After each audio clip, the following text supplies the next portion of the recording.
سلطان عبدالحمید کی شخصیت 1293 تا 1326 بمطابق 1876 تا 1909۔ سلطان عبدالحمید دولت عثمانیہ کے سلاطین میں 34واں سلطان تھا۔ 34 سال کی عمر میں تخت نشین ہوا کیونکہ اس کا سن پیدائش 16 شعبان 1258 بمطابق 1842 ہے۔ 10 سال کی عمر تھی کہ والدہ ماجدہ کا انتقال ہو گیا۔ ان کی سوتیلی ماں نے ان کی دیکھ بھال کی۔ ان کی یہ سوتیلی ماں بانجھ تھی، سو انہوں نے ان کی بہترین طرز پر تربیت کی اور اس کی ماں کی طرح ان کی پرورش کرنے کی کوشش کی۔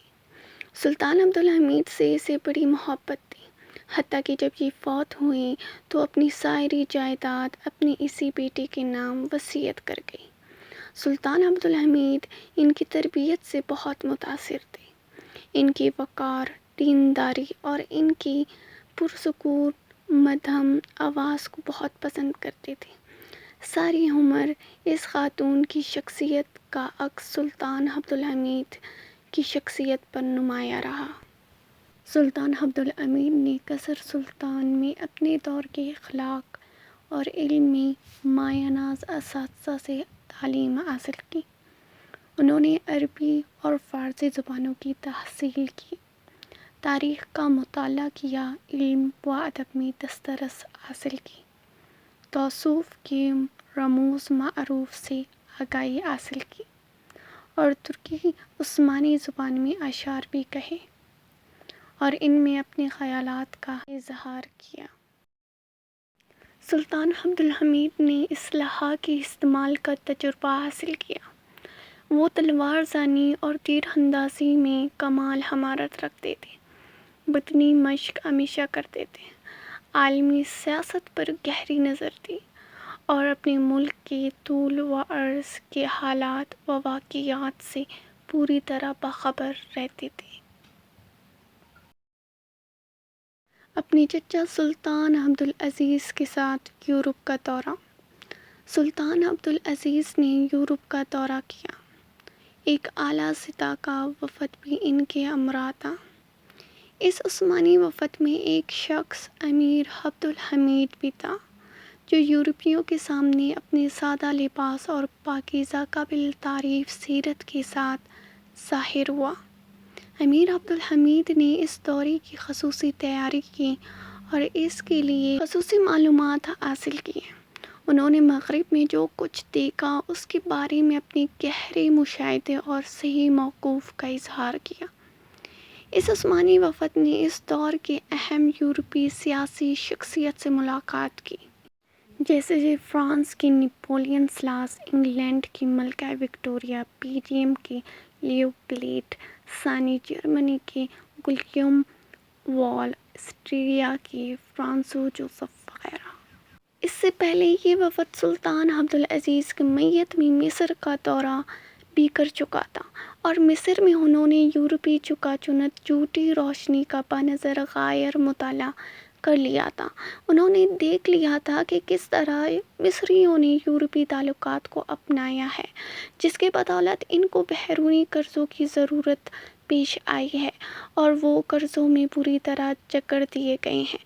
وہ دیکھ چکے تھے کہ مصر کی یہ حالت ولی مصر اسماعیل پاشا کی اسراف اور فضول خرچی اور مصر کو یورپ کے رنگ میں رنگنے کا نتیجہ ہے۔ اب مصر کے بعد یہ وفد یورپ کا دورہ کر رہا تھا۔ یہ دورہ 21 جون سے شروع ہوا اور 7 اگست 1800 تک جاری رہا۔ اس دوران عثمانی وفد نے فرانس، انگلستان، بیلجیم اور ہنگری کی دولت آسٹریا کو بہت نزدیک سے دیکھا۔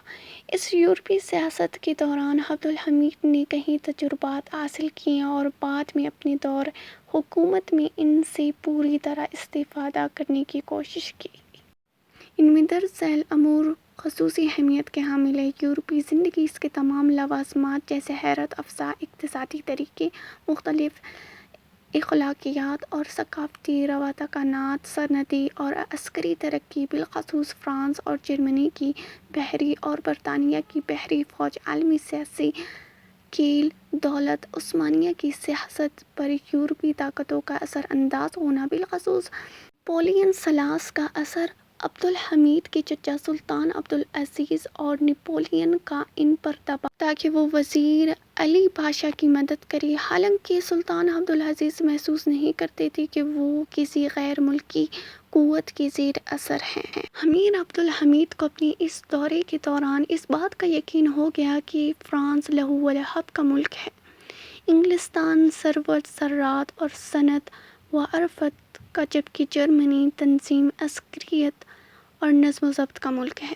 امیر عبدالحمید سب سے زیادہ جرمنی سے متاثر ہوئے، اسی لیے انہوں نے اپنے دل میں اس بات کا پختہ ارادہ کر لیا کہ جب وہ زمام اقتدار اپنے ہاتھ میں لیں گے تو عثمانی لشکر کو ٹریننگ کے لیے جرمنی روانہ کریں گے۔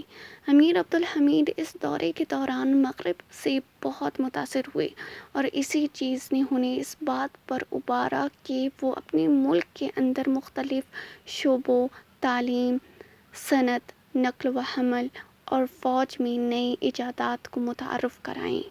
انہوں نے آبروز جہازوں کی خریداری کی، ان جہازوں کو جدید اسلحہ سے لیس کیا، اپنے ذاتی خرچ پر ملک کے معمول و عرض میں ٹیلی گراف کا اہتمام کیا، جدید اسکولوں کی بنیاد رکھی، ان میں عصری علوم کی تدریس کو لازم کیا۔ انہی کی کوششوں سے پہلی بار دولت عثمانیہ میں پہلی بس سروس شروع ہوئی اور سائیکل متعارف ہوا۔ انہوں نے ناپ تول کے لیے نئے پیمانے میٹر کا اجراء کیا، لیکن اس کے ساتھ ساتھ کوشش کی کہ کسی طرح مغربی فکر ملک میں رائج نہ ہونے پائے۔